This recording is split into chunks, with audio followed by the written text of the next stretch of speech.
Hi, in this video, we'll explore what a computer peripheral is, what they're used for, such as the motherboard and the CPU. These components will get your computer up and running, This would be a mouse, a keyboard, a monitor, and so forth. The device. Let's play a game. We're going to see how many peripherals you can recognize. Feel free to pause the video and name. Do you know what their purpose is? Here we have a printer, an external CD/DVD drive, and a scanner. Many peripherals have come a long way since many programs and applications can now be downloaded from the internet instead of using a CD to install them. Here we have a virtual reality headset, a monitor, and a barcode scanner. This VR headset wouldn't be the one that you place your phone inside, but rather would connect to a device such as a computer. Even if it connects through Bluetooth, which is wireless, it's still considered a peripheral.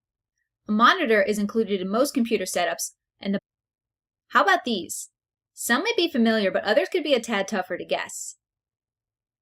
The top row probably wasn't too difficult.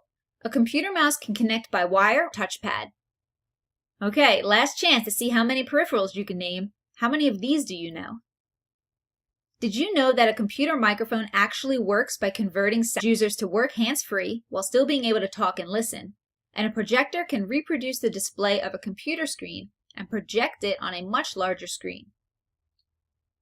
Many times these two peripherals are built into a laptop or computer monitor, but they're available. There are, of course, a ton more peripherals that can be connected to a computer. I encourage you to on the computer.